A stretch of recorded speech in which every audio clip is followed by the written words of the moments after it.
وہ یہ کہتا ہے کہ یہ بات ضرور کریں، آپ جنرل صاحب کو، فوجی قیادت کو، راولپنڈی کو ضرور بتائیں کہ آپ نے پاکستان کے عوام کا اعتماد مان توڑا ہے.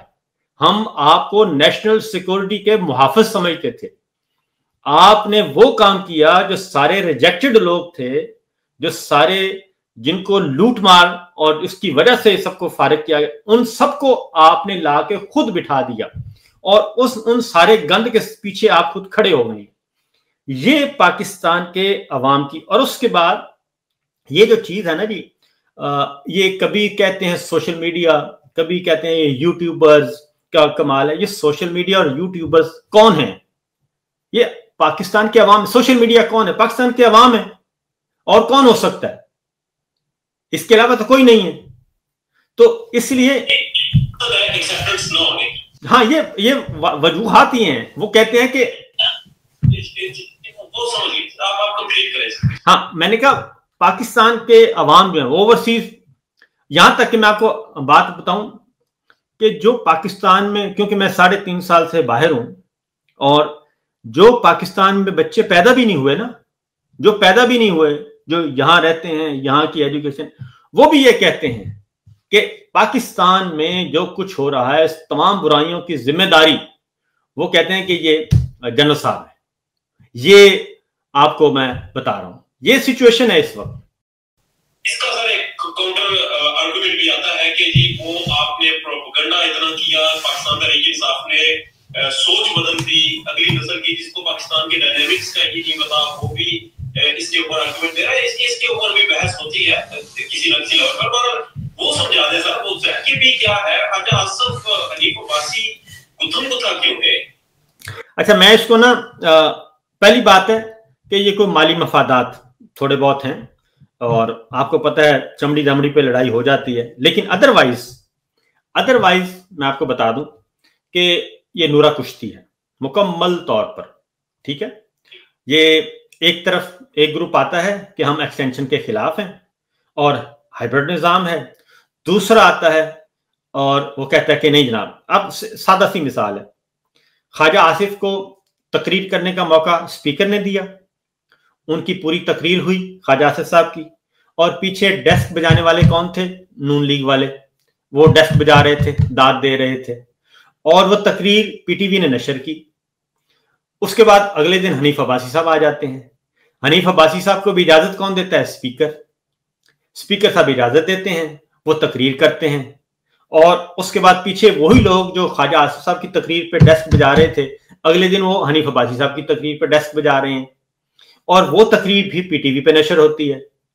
تو اس سے اگلی بات سن لیں، وہی خواجہ آصف صاحب مری میں جو بالکل ایک اجلاس ہوتا ہے، وہاں پہ خواجہ آصف صاحب نظر آتے ہیں. خواجہ آصف صاحب بھی کچن کیبنٹ کے ممبر ہیں، حنیف عباسی صاحب بھی کچن کیبنٹ کے ممبر ہیں. اب اسی طریقے سے یہ کبھی جاوید لطیف صاحب کو کھڑا کر دیتے ہیں اور ان کو کہتے ہیں کہ جناب اب آپ کی باری ہے، ذرا آپ زہر اگلیں.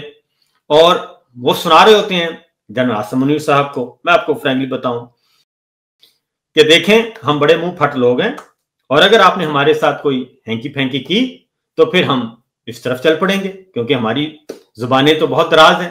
تو پھر یہ دیکھ لیں، آپ نے فیصلہ کرنا ہے، آپ نے ہمارے ساتھ رہنا ہے یا عمران خان کے ساتھ رہنا ہے. تو یہ نورا کشتی ہے، اس کے علاوہ اور کچھ نہیں ہے. اور 19-20 کبھی کبھی ہو جاتا ہے. آج پھر وہی حنیف عباسی صاحب کہہ رہے ہیں خواجہ آصف صاحب میرے بزرگ ہیں، اور یہ تو کوئی ذاتی مسئلہ تو ہمارا کوئی ہے ہی نہیں، میں تو کوئی اصولی سی بات کر رہا تھا. تو یہ اسی طرح ہے کہ کبھی یہ کسی اسپنر کو کہہ دیتے ہیں کہ آپ ذرا تھوڑا سا ایک اسپیل کروا دیں، اور دوسرے کو آ کے پھر کسی فاسٹ بالر آپ کہہ دیں. تو یہ چل رہا ہے، ادروائز کچھ نہیں ہے. جی اچھا، اللہ کے ساتھ بتا دیں، بہت لمبی گپ شپ ہوگی ہماری. یہ گنڈاپور صاحب کے سائیکوں نے محمود اجزئی صاحب کو خان صاحب نے نومینیٹ کیا تھا کہ اپوزیشن لیڈر بنیں گے، پاکستان تحریک انصاف کہہ رہی ہے جی نہیں بنیں گے. میرا خیال اس میں نا وہ بہت زیادہ ایشو نہیں ہے. اس میں جب خان صاحب کو بتایا گیا کہ جو عمر ایوب ہیں اور ان کو ڈسکوالیفائی کر دیا گیا، سزائیں سنا دی گئی ہیں، تو اس وقت ظاہر ہے الٹرنیٹ چاہیے تھا، تو عمران خان صاحب نے اس کا الٹرنیٹ دے دیا محمود خان اچکزئی صاحب کو. اور میرا خیال ہے ان کا یہ فیصلہ کافی دانشمندانہ فیصلہ ہے، کیونکہ محمود خان اچکزئی صاحب بہتر طریقے سے جو ہے وہ لیڈ کر سکتے ہیں، اور اگر مستقبل میں باقی اپوزیشن جماعتوں کی بھی ضرورت ہے تو وہ بھی اس کے ساتھ بیٹھ سکتے ہیں، ایک بات۔ دوسری بات یہ کہ جب یہ پھر ہوا سٹے آرڈر آ گیا، جب سٹے آرڈر آیا تو پھر فوری طور پہ، اور ایک اور بات بھی آپ کو بتا دوں کہ عمران خان جو ہے نا وہ ان ساروں سے زیادہ باخبر بھی ہیں، اور وہ ویژولائز بھی اچھے طریقے سے کر لیتے ہیں چیزوں کو۔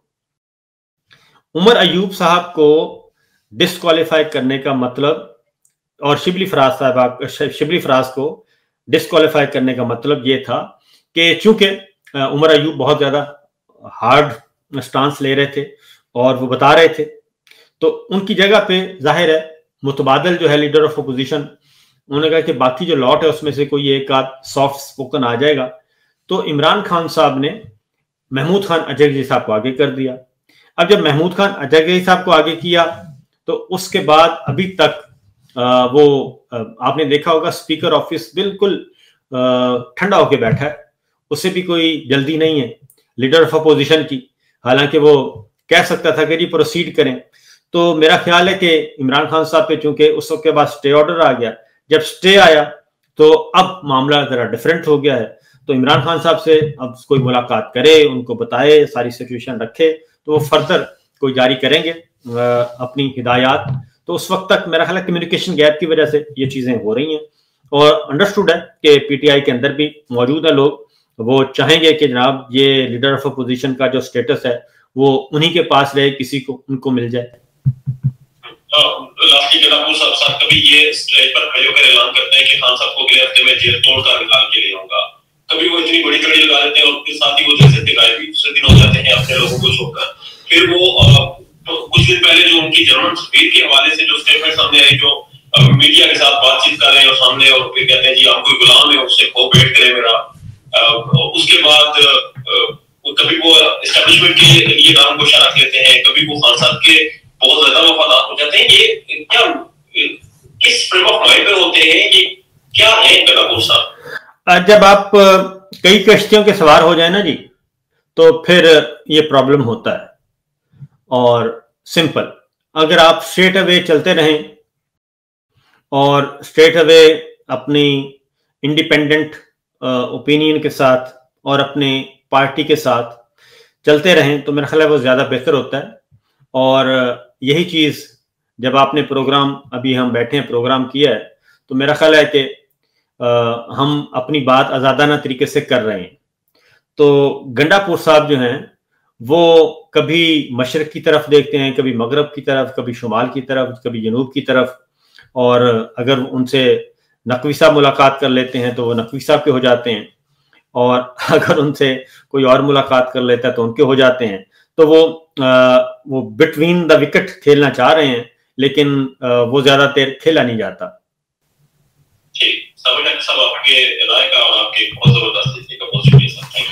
اوکے جی، اللہ حافظ۔